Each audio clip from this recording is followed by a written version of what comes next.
This is my task 3, hotel aggregator analysis. Here using the Power BI, we will analyze the hotel data, and the data set comprises various attributes like related to the listing, host, reviews and the availability.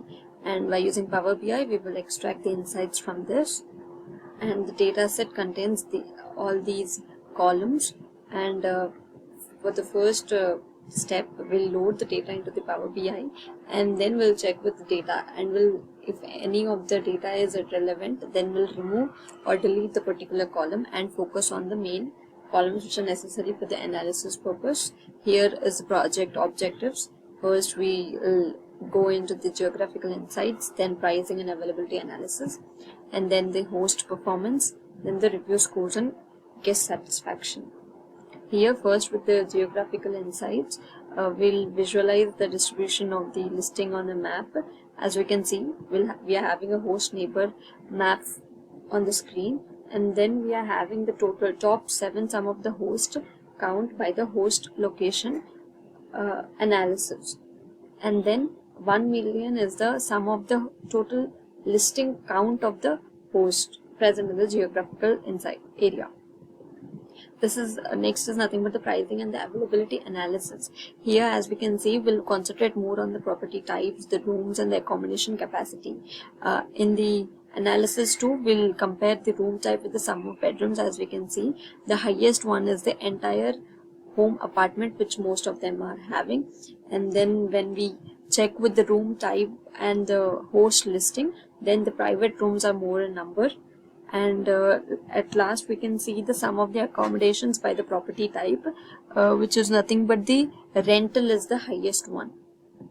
Moving to the host performances, here we have evaluated the host characteristics, host response time, its rating and the verification of it, and as well as the host is superhost or no. So, and it tells the correlation between the host attributes and the listing performances.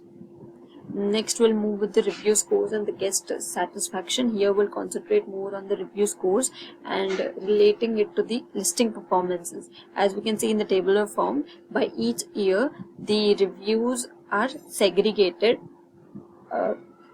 columnly. In one we have having review scores value, in one rating, and in another per month.